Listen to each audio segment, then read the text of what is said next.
오늘 우리에게 주시는 하나님의 말씀은 출애굽기 6장 1절에서 13절까지 말씀입니다. 한 절씩 교독하겠습니다. 여호와께서 모세에게 이르시되 이제 내가 바로에게 하는 일을 네가 보리라. 강한 손으로 말미암아 바로가 그들을 보내리라. 강한 손으로 말미암아 바로가 그들을 그의 땅에서 쫓아내리라. 하나님이 모세에게 말씀하여 이르시되 나는 여호와이니라. 내가 아브라함과 이삭과 야곱에게 전능의 하나님으로 나타났으나 나의 이름을 여호와로는 그들에게 알리지 아니하였고 가나안 땅 곧 그들이 거류하는 땅을 그들에게 주기로 그들과 언약하였더니 이제 애굽 사람이 종으로 삼은 이스라엘 자손의 신음소리를 내가 듣고 나의 언약을 기억하노라. 그러므로 이스라엘 자손에게 말하기를 나는 여호와라. 내가 애굽 사람의 무거운 짐 밑에서 너희를 빼내며 그들의 노역에서 너희를 건지며 편팔과 여러 큰 심판들로써 너희를 속량하여 너희를 내 백성으로 삼고 나는 너희의 하나님이 되리니 나는 애굽 사람의 무거운 짐 밑에서 너희를 빼낸 너희의 하나님 여호와인 줄 너희가 알지라. 내가 아브라함과 이삭과 야곱에게 주기로 맹세한 땅으로 너희를 인도하고 그 땅을 너희에게 주어 기업을 삼게 하리라. 나는 여호와라 하셨다 하라. 모세가 이와 같이 이스라엘 자손에게 전하나 그들이 마음의 상함과 가혹한 노역으로 말미암아 모세의 말을 듣지 아니하였더라. 여호와께서 모세에게 말씀하여 이르시되 들어가서 애굽 왕 바로에게 말하여 이스라엘 자손을 그 땅에서 내보내게 하라. 모세가 여호와 앞에 아뢰어 이르되 이스라엘 자손도 내 말을 듣지 아니하였거든 바로가 어찌 들으리이까. 나는 입이 둔한 자니이다. 여호와께서 모세와 아론에게 말씀하사 그들로 이스라엘 자손과 애굽 왕 바로에게 명령을 전하고 이스라엘 자손을 애굽 땅에서 인도하여 내게 하시니라. 아멘. 네, 귀한 찬양 감사를 드립니다. 우리 메시아 찬양대의 찬양 또 우리 중앙상불의 연주를 통해서 오늘 이 자리에서 새 힘을 얻는 그런 기적이 일어난 줄로 믿습니다. 네, 우리 장로님 기도해 주신 것처럼요, 지난 3일 동안 우리 중앙교회와 배화교회가 연합해서 아름다운 동행이라는 주제로 캠프를 가졌습니다. 2박 3일 동안 참 즐겁고 또 은혜로운 그런 시간을 가졌어요. 수고하고 애쓴 우리 스태프들 참 이게 어려운 자리거든요. 제일 어린 아이가 몇 살이었는지 아십니까? 59일 59일 된 아이부터 해가지고요, 제일 어르신이요 90세. 네, 그러니까 이 연령의 레인지가 엄청나죠. 근데 그런 모든 세대들이 함께 모여서 이렇게 교제하고 또 친교 나누고 말씀을 나누는 그 일을 준비하고 진행하는 것이 얼마나 어려운 일입니까? 근데 그 어려운 일을 우리 스태프들이요 잘 해내고 감당하는 것을 보면서 저도요 너무나 고맙고 감사했습니다. 이 시간에 뭐 일일이 다 이게 칭찬하고 격려할 수는 없지만 애쓰고 수고해 주신 모든 스태프들, 또 보이지 않는 곳에서 또 후원해 주시고 함께 해 주신 모든 믿음의 성도들에게 감사하고요, 우리 하나님께 감사와 영광의 박수 돌리겠습니다. 마지막 날 밤에요, 이 촛불을 켜면서 십자가를 만들고 또 이렇게 삥 둘러서 가지고 함께, 왜 이제 마지막 밤에 그 캠프파이어 같이 이제 이렇게 하지 않습니까? 찬양을 부르는데 제가 굉장히 좀 이렇게 감동적인 그런 모습이 있었어요. 뭐냐면 이제 좀 어두웠지만 그 조그마한 촛불 그 전구를 켜고 있는데 좀 그래도 이렇게 보입니다. 근데 저쪽 저 대각선 쪽으로 저쪽에 중고등부 아이들이 쭉 서가지고 이제 함께 서가지고 있었어요. 원을 만들고. 근데 찬양을 하는데 뭐 손을 잡아라, 뭐 어떻게 하라, 사회자가 어떤 멘트도 안 했어요. 근데 중고등부 아이들이요, 우리 중앙교회, 배학교회 아이들이 어떻게 하고 서 있냐면 딱 어깨 동무를 하고 서 있는 거예요. 어깨 동무를 다 이러고 아유 등치들도 크고 키도 커요. 요즘에 중고등부 아이들. 근데 딱 어깨 동무를 하고 서가지고 아이들이 찬양하는 모습을 제가 우연찮게 이렇게 보게 됐어요. 참 그 모습을 보는 것 자체가요 얼마나 감동이었는지 모릅니다. 아이들은 저렇게 쉽게 어깨를 내주는데, 아이들은 저렇게 쉽게 손을 잡는데, 우리 어른들은 왜 이렇게 어깨 하나 내주기가 어려울까? 왜 이렇게 손 한번 잡아주는 것이 어색할까?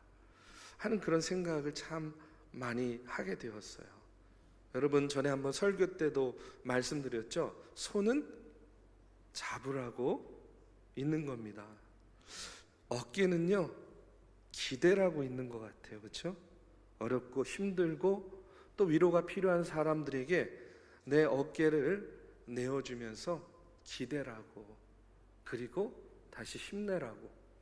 저는 우리의 손을 내밀고 우리의 어깨를 빌려줄 수 있는 그런 사랑의 공동체가 되어야 되겠다.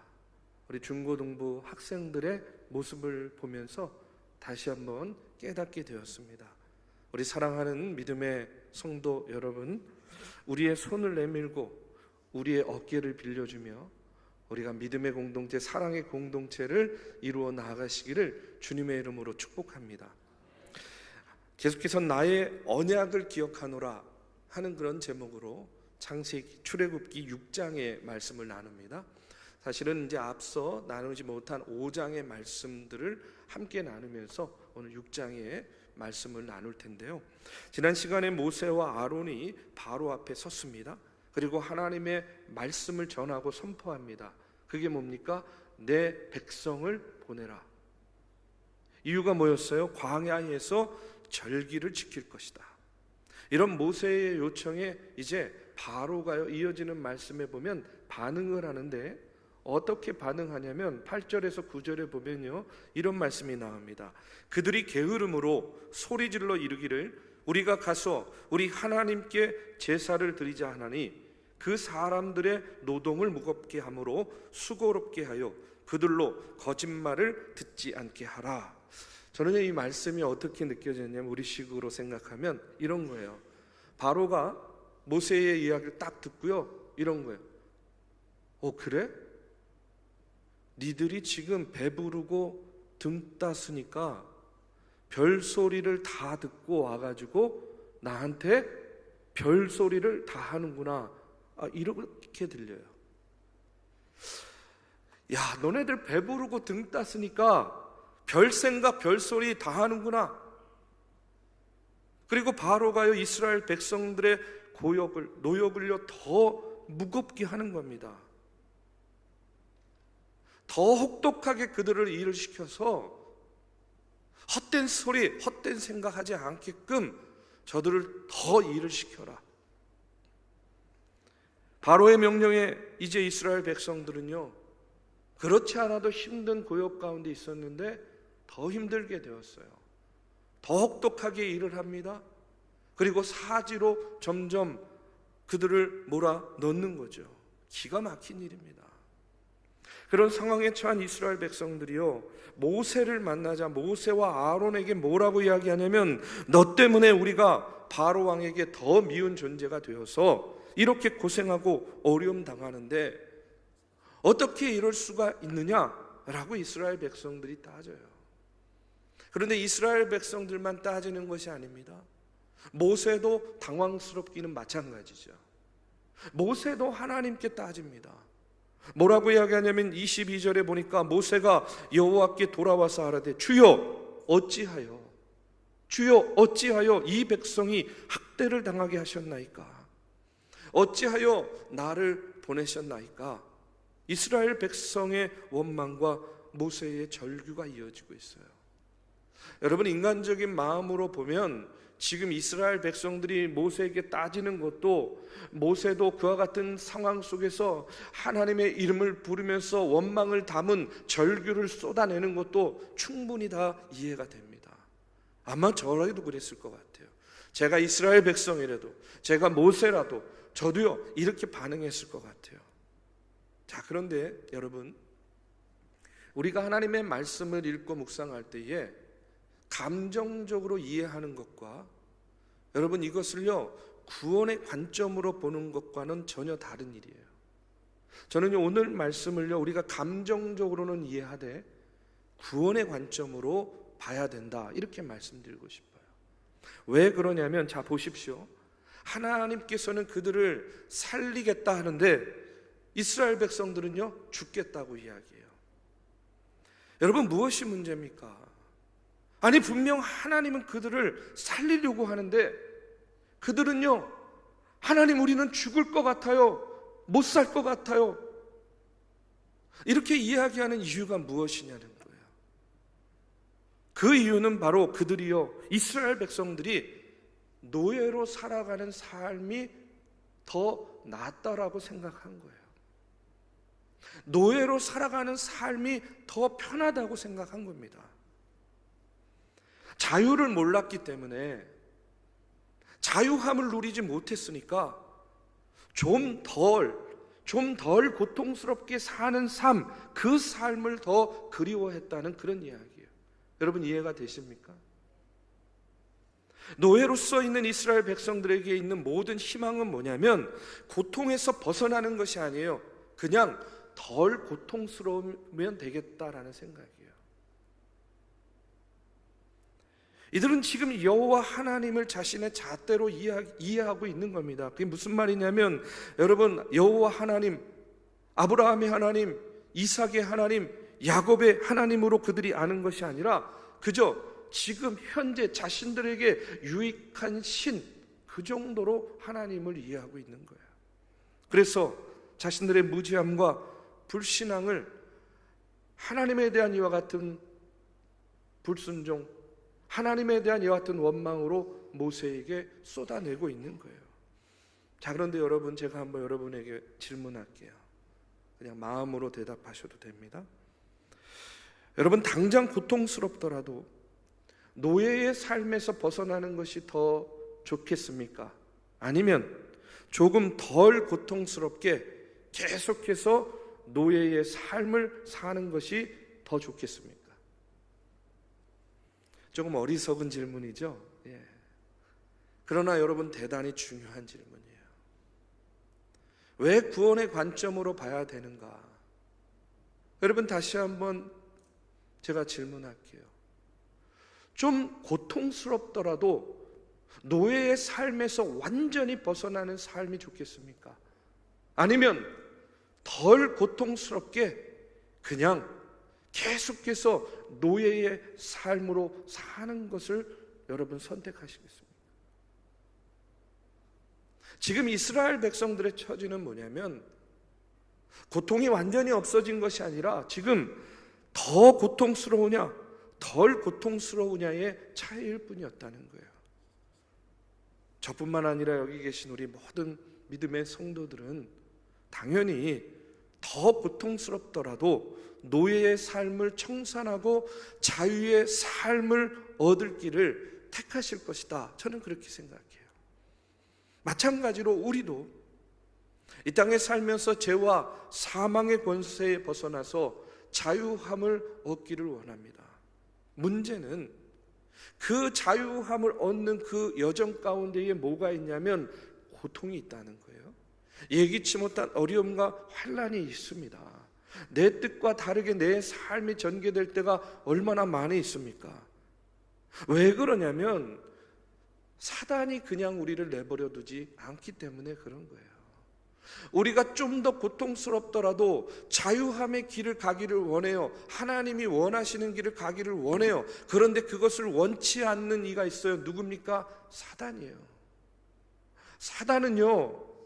사단의 목적은 단 하나입니다. 뭐냐면 우리와 주님과의 관계를 멀어지게 하는 것, 하나님과의 관계 속에서 불순종하고 돌아서게 만드는 것, 그래서 죄의 종노릇하게 만드는 것, 여러분 이것이 사단의 목적이에요. 그래서 바울은요 사단에게, 마귀에게 틈을 주지 말라 이렇게 말한 이유가 바로 여기에 있는 겁니다.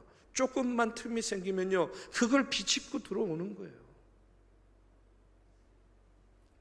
그렇기 때문에 우리가 고통스럽더라도 하나님 바라보고 그 성도에게 그 자유함의 길을 가려고 할 때 사단은요 어떻게 해요? 더 큰 핍박으로, 더 큰 환난으로, 더 큰 유혹으로 우리를 흔든다는 거예요. 그러면 그럴 때마다 우리는 자연스럽게 어떻게 반응하게 됩니까? 하나님 왜? 하나님 도대체 나에게 왜? 하나님 우리에게 왜? 이렇게 반응할 수밖에 없어요. 그저 우리는 고난의 현상만을 바라보고 반응할 수밖에 없죠. 그리고 하나님을 원망하고 불순종하고 심지어는요 하나님께 등을 돌리고 멀어지게 되어 있습니다. 그런데 다시 한번 우리가 냉정하게 우리의 마음을 다스리고 우리가 오늘의 말씀을 통해서 분명히 선택해야 돼요. 그것은 뭐냐면 조금 덜 고통스러운 삶을 살기 위해서 내가 죄의 종노릇하며 살 것인가, 아니면 조금 고통스럽더라도 내가 감당하고 감내하면서 예수 그리스도를 바라보면서 구원의 길을 걸어갈 것인지. 우리 사랑하는 믿음의 성도 여러분, 사도 바울은요 고린도전서 10장 12절 13절에서 우리가 잘 아는 이런 말씀을 우리에게 주고 있습니다. 그것이 뭐냐면 그런즉 선줄로 생각하는 자는 넘어질까 조심하라. 사람이 감당할 시험 밖에는 너희가 당한 것이 없나니 오직 하나님은 미쁘사 너희가 감당하지 못할 시험 당함을 허락하지 아니하시고 시험 당할 즈음에 또한 피할 길을 내사 너희로 능히 감당하게 하시느니라. 아멘. 여러분, 예수님께서 성령님을 통해서 우리의 삶 속의 유혹과 시험을 담대히 이길 힘을 저와 여러분에게 주실 것입니다. 그렇기 때문에 눈앞의 고통, 눈앞의 현상만을 보고 우리가 좌절하고 낙심하지 말고 그 속에 담겨있는 하나님의 인도하심과 그리스도의 은혜를 기억하면서 여러분 조금 더 고통스러울 수는 있겠지만 주님 안에서 자유함의 길을 선택하시고 그 길을 걸어가시기를 주님의 이름으로 축복합니다. 이어지는 오늘 본문 말씀에 보면 이제 그와 같은 절규 가운데 하나님께서 응답의 말씀을 주시고 있어요. 1절의 말씀입니다. 여호와께서 모세에게 이르시되 이제 내가 바로에게 하는 일을 내가 보리라. 강한 손으로 말미암아 바로가 그들을 보내리라. 강한 손으로 말미암아 바로가 그들을 그의 땅에서 쫓아내리라 하고 이렇게 말씀해요. 지금 반복되는 말씀이 나옵니다. 그게 뭐죠? 강한 손으로 말미암아 라고 이렇게 계속 반복돼요. 여러분, 강한 손, 누구의 손입니까? 하나님의 손이세요. 하나님의 강한 손, 한마디로 하나님의 강한 손으로 당신의 능력을 이제 나타내 보이겠다 하고 이렇게 말씀하고 있어요. 여러분, 한번 그냥 생각을 해보시면 모세가요 바로에게 갔어요. 가가지고 아주 심각하고 비장한 모습으로 내 백성으로 가게 하라 이렇게 이야기를 했는데 바로가요 그래? 뭐 너희들이 정 원하면 그래 데리고 나가? 만약에 이렇게 반응했다고 한번 생각해 보세요. 싱겁잖아요, 그렇죠? 이러면 이게 드라마가 안 되는 거예요. 드라마에는 반전이 있어야 되잖아요. 아니 우리 백성 데리고 나가겠다 그랬는데 그래? 그럼 데리고 나가. 그렇게 해가지고 만약에 이스라엘 백성들의 출애굽이 시작됐다고 한번 생각해 보십시오. 그들이 짐 싸고 이제 나와가지고요 광야로 가면서 그들이요 여러분 누구에게 감사했을까요? 하나님께 감사했을까요? 하나님을 기억했을까요? 저는 아니라고 생각해요. 아마 그들은요 하나님이 아니라 바로에게 고마워했을 겁니다. 그렇지 않겠습니까? 아, 바로 우리에게 노역을 시킬 때는 아주 못된 왕인 줄 알았는데 야 이런 빅픽처가 있었네, 이런 큰 그림이 있었네, 아유 참 바로 고마운 왕이야. 여러분 이러지 않았을까요? 물론 이거는요 그냥 제 생각일 뿐입니다. 그러나 충분히 인간의 본성을 보면 그럴 수 있다라고 생각이 돼요. 자, 여러분 생각해 보십시오. 사방팔방을 둘러봐도 자신들이 어떻게 할 수 있는 방법이 없는 거예요. 점점 더 노역은 심해집니다. 벽돌을 구울 수 있는 재료로 주던 재료도 이제는요 끊어버리고 너네들이 알아서 구해가지고 만들어 오라는 거예요. 자신들의 능력으로 아무것도 할 수 없는 그런 절망적인 상황 속에서 하나님의 구체적인 도움이 나타날 때에 사람들은요 그제서야 뭐라고 고백하겠습니까? 아, 정말로 하나님께서 우리를 도와주시는구나, 도와주셨구나. 여러분, 이렇게 고백하지 않겠습니까? 이렇게 하나님 바라보고 하나님과 동행하고자 하는 그런 마음이 생기지 않겠냐는 거예요. 여러분, 1절의 말씀을 다시 한번 보십시오. 강한 손으로 말미암아 바로가 그들을 보내니라. 여러분, 하나님의 강한 손이 실제로 역사하신 게 이제 그 이어지는 말씀에 나오죠. 어떻게 나옵니까? 10가지 재앙으로 나와요. 그런데 그 10가지의 재앙을 보면 이제 나중에 그 본문에 가면 좀 더 자세히 말씀을 드리겠지만, 여러분, 점점 첫 번째 재앙, 두 번째 재앙, 8번째, 9번째 점점점 그 강도가 강해지는 것을 보게 돼요. 하나님의 강한 손이 여러분 그들 가운데에 임재하였을 때에 여러분 더 강하게 역사하심으로 이제는 어떻게 돼요? 바로가 두 손 두 발 들고 항복하게 되는 거죠.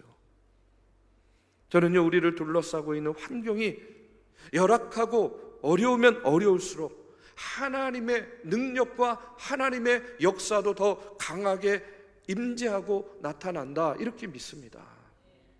그래서 옛날 청교도 이래로 그리스도인들이 즐겨 고백하던 말 가운데 하나가 뭐냐면, 인간의 극한 상황은 언제나 하나님의 기회다, 이렇게 이야기했어요. 인간의 극한 상황은 언제나 하나님의 기회라는 말이에요. 여러분, 우리의 처한 상황, 그 상황이 깊고 어두우면 어두울수록 하나님의 임재와 하나님의 능력, 하나님의 강한 손의 역사가 나타날 그런 기회인 줄로 믿습니다. 저도요 목회하면서 때로는 참 견디고 감당하기 어려운 시련을 만날 때가 있잖아요. 그러면 그럴 때마다 처음에는요 저도요 똑같습니다. 하나님, 왜 저에게? 하나님, 왜 저에게? 하나님, 왜 우리 교회에 이런 어려움을 주시나요? 이런 시련을 주시나요? 그냥 저도 모르게 하나님 왜 어찌하여 나에게, 이런 기도가 절로 나왔어요. 그런데 하나님의 말씀을 통해서 깨닫고 또 하나님의 그 연단을 통해서 조금 성숙하면서 기도의 내용이 바뀌더라고요. 어떻게 바뀌냐면, 그전에는 시련과 어려움 가운데 하나님 왜 나에게, 왜 우리에게, 왜 우리 교회에 이렇게 기도했는데, 이제는요 어떻게 기도하냐면, 하나님, 저를 얼마나 더 크게 쓰시려고 이렇게 큰 시련을 주십니까? 하나님, 아니 우리 교회를 얼마나 크게 쓰시려고 이런 시련을 주십니까? 이렇게 바뀌더라고요. 기도의 내용이 바뀌니까요 감당할 수 있어요. 감내할 수 있는 힘이 생기는 거예요. 저는요 오늘 말씀을 묵상하면서도 저도 그렇지만 저는 우리 믿음의 성도들에게도 이렇게 권면하고 싶습니다. 우리가 당장 어려움과 시련과 환난을 겪게 되면 당연하죠. 나도 모르게 하나님 왜? 제가 뭘 잘못했나요? 제가 하나님 보시기에 뭐가 부족했나요? 어찌하여 나에게, 어찌하여 우리에게, 어찌하여 우리 가정에, 어찌하여 우리 공동체에, 여러분 다 쏟아내세요. 참지 마시고 하나님 앞에 다 쏟아내십시오. 그런데 거기서 끝내지 마시고 한 걸음만 더 나아가 주세요. 그게 뭐냐면, 하나님, 나를 얼마나 크게 쓰시려고 이런 시련을 주시나요? 하나님 우리 가정을 얼마나 크게 쓰시려고 이런 시련을 주시나요? 하나님 우리 교회를 얼마나 사랑하시고 얼마나 더 크게 쓰시려고 이런 시련을 주시나요? 여러분 이렇게 기도하면요, 그 기도 가운데 하나님께서 그 시련과 어려움을 이기고 극복할 강한 손, 능력으로 역사해 주십니다. 이길 수 있어요? 그러면 극복할 수 있어요? 담대함이 생깁니다. 저는요 오늘 말씀을 통해서 여러분에게 그와 같은 하나님의 놀라운 은혜가 함께 하시기를 주님의 이름으로 축복합니다. 전능하신 하나님을 의지하면 하나님께서 능력을 나타내십니다. 어떻게 나타내시는가? 오늘 2절의 말씀에 보니까 이런 말씀이 이어지고 있어요. 하나님이 모세에게 말씀하여 이르시되 나는 여호와이니라 하고 이렇게 이야기해요. 나는 여호와이니라. 이스라엘 백성의 고통을 보고 절규하는 모세에게 우리식으로 말하면 이런 거예요. 모세야, 나 여호와야, 나 여호와. 지금 이렇게 하나님께서 당신의 여호와 되심을 다시 한번 확인시켜 주고 있는 거예요. 여러분 하나님께서 모세를 만나 주신 이야기가요, 출애굽기 3장에 보면 가시떨기 나무 아래에서 모세를 만나 주시죠. 그때요 모세가 물어봅니다. 누구십니까? 그러니까 야훼 하나님이라고 이야기해요. 나는 스스로 있는 자라는 그런 말씀을 하십니다. 이 야훼, 여호와라는 말이 바로 나는 스스로 있는 전능자다 하는 그런 말이거든요. 지금 하나님께서 이스라엘 백성들의 고통과 절규 가운데, 모세의 절규 가운데에 나는 하나님 여호와야 라고 자신의 여호와 되심을, 자신의 전능하심을 다시 한번 확인시켜 주고 계시는 거예요. 그 이유가 무엇이겠는가? 여러분 4절 5절에 보니까 이런 말씀이 나옵니다. 가나안 땅 곧 그들이 거류하는 땅을 그들에게 주기로 그들과 언약하였더니 이제 애굽 사람이 종으로 삼은 이스라엘 자손의 신음소리를 내가 듣고 나의 언약을 기억하노라. 이렇게 나와요. 오늘 여호와라는 이름과 관련해서 제일 중요한 단어가 뭐냐면 바로 언약이라는 단어입니다. 약속이라는 말이에요. 그래서 야훼, 여호와라는 이 이름의 가장 중요한 의미는 뭐냐면 약속을 지키시는 하나님, 언약을 지키시는 성실하신 하나님이라는 그런 뜻이 있는 거예요. 여러분 이스라엘 백성들이 애굽에서 종살이하면서 믿음의 선진들로부터 들은 이야기들은 있을 거예요. 그렇죠? 우리가 믿는 하나님께서 우리 조상 아브라함과 이삭과 야곱에게 이런 약속을 하셨어. 근데 그 약속은 어떤 약속입니까? 땅을 주시겠다는 약속하셨거든요. 두 번째는 하늘의 별과 같이 바다의 모래와 같이 온 백성들이 번성할 것을 약속하셨어요. 그렇죠? 그리고 이스라엘 민족이 쉽게 말해서 이 세상을 구원하는 구원의 통로, 축복의 통로가 되실 것을 약속하셨어요. 근데 그 언약은 기억하고 있는 거예요. 그런데 자신들의 처지는 지금 어떤 처지예요? 430년 동안이나 노예 생활하고 있어요. 그러면 이스라엘 백성들의 마음은 어떤 마음일까요? 아니 하나님께서 분명히 우리 조상들에게 약속하셨다는데 지금 우리는 왜 이 모양 이 꼴입니까? 여러분 그렇지 않겠습니까? 아니 도대체 주님의 약속은 어디로 간 겁니까? 왜 우리는 계속해서 애굽 땅에 와서 이렇게 종살이하고 살아야만 된단 말입니까? 이렇게 불평과 원망을 털어 놓을 수밖에 없겠죠. 그럼 그들에게 하나님께서 지금 뭐라고 말씀하시는 거예요? 이제는 내 이름을 전능하신 하나님일 뿐만 아니라 사람들이 나를 여호와로 기억할 것이다. 약속을 지키시는 하나님이신 것을 이제 강한 손을 펼쳐서 내가 능력으로 보여주겠다. 나는 언약을 지키는 하나님이다. 내가 잊지 않았다는 거예요. 내가 기억하고 있다는 겁니다. 그리고 마침내 그 약속을 지키기 위해서, 그 백성을 시온 땅으로 보내기 위해서, 그리고 다시 여호와 하나님을 찬송하고 예배하게 하기 위해서 하나님이 강한 손으로 그 언약을 상기시키는 겁니다. 여러분, 오늘 말씀을 통해서 다시 한번 하나님이 어떤 하나님이신지 우리가 깨닫게 됩니다. 하나님은요, 반드시 언약을 지키시는 하나님이십니다. 아브라함과 이삭과 야곱에게 하신 가나안 땅을 주시고 하늘의 별과 같이 많게 하시고 축복의 통로가 되겠다 하고 하신 그 약속의 말씀, 너희가 비록 지금은 애굽에서 종살이하지만 나는 너희들과 한 약속을 잊지 않았어. 나의 언약을 기억하노라. 그리고 그 언약을 이룰 것이다. 여러분, 고생을 같이 해보면요, 지금 우리와 함께하는 사람이 어떤 사람인지를 알 수 있죠. 그렇죠? 평소에는요 다 좋아 보여요. 다 괜찮아 보여요.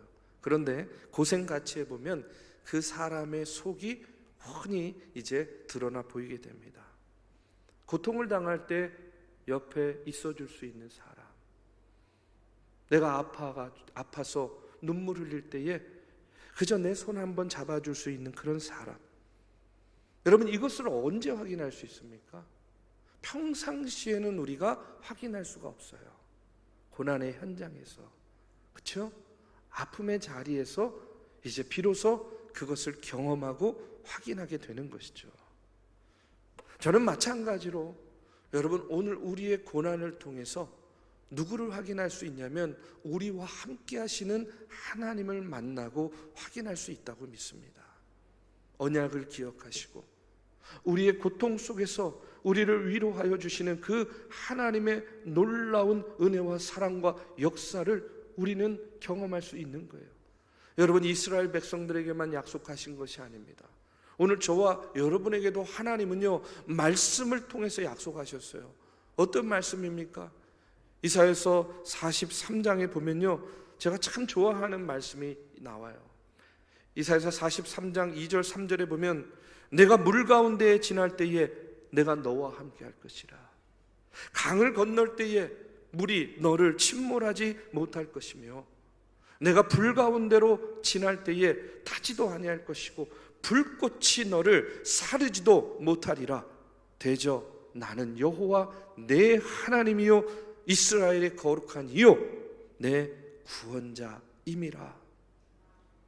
여러분, 하나님은요 저와 여러분에게도 이와 같은 약속하셨습니다. 우리를요 고아와 같이 내버려 두지 않겠다고도 약속하셨습니다. 하나님을 믿고 따르는 이들에게 마지막에요 생명의 면류관을 주시겠다라고 약속하셨습니다. 오늘 그 약속은요 우리가 우리의 삶의 어느 자리에서 더 극명하게 확인할 수 있냐면 고난의 자리, 고통의 자리입니다. 그래서 고통은 하나님의 신실하심을 느낄 수 있는 그런 기회의 순간이 된다는 거예요. 여러분, 우리가 부르고 있는 찬송가 대부분이요 외국 사람이 작사 작곡한 찬송입니다. 한국 사람이 작사 작곡한 찬송도 여러 개 있죠. 그런데 우리 찬송 중에 아주 독특한 찬송이 있어요. 이제 설교 이후에 부를 찬송가 493장입니다. 이게 왜 독특하냐면 외국 사람이 한국 성도들을 위해서 작사한 찬송입니다. 한국에서 그것도. 우리 493장 하늘 가는 밝은 길이 내 앞에 있으니 슬픈 일을 많이 보고 늘 고생하여도 하늘 영광 밝음이 어두운 그늘 해치니 예수 공로 의지하여 항상 빛을 보도다. 이 곡을 작곡하신 분은요 한국에 와서 사역하시던 윌리엄 스왈른이라는 미국 선교사입니다. 48년간 한국에서 사역하셨어요. 많이 알려진 분은 아닌데 이분은요 한국인을 너무나 사랑하셨습니다. 그리고 이 땅을 사랑해서 열심히 선교했어요. 일제 치하에서 고통받고 참 괴로워하던 한국 성도들의 모습을 그가 보게 됩니다. 그 고통 가운데, 그 처절한 삶 가운데서도 이 한국의 성도들이요, 그런데 하나님을 향한 믿음을 잃지 않고 내려놓지 않고 그것을요 다 감내하는 그런 모습을 보면서 이 선교사님이요 큰 감동을 받았어요. 그래서 그 감동을 받은 그 내용대로 이 선교사님이 가사를 쓰게 된 거예요. 그것이 바로 이 하늘 가는 밝은 길이라는 가사예요. 근데 가사는 썼는데 작곡할 능력은 없으셨어요. 그래서 스코틀랜드 민요에다가 이 가사를 붙인 겁니다.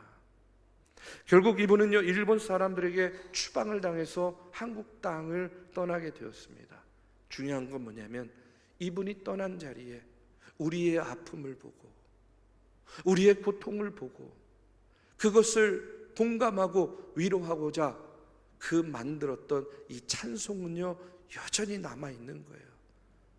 여러분, 이 찬양을 통해서 얼마나 고통 가운데 있는 많은 성도들이 위로함을 받고 사별의 아픔 가운데 애통함 가운데 있는 이들이 이 찬송을 통해서 얼마나 새 힘을 얻었습니까?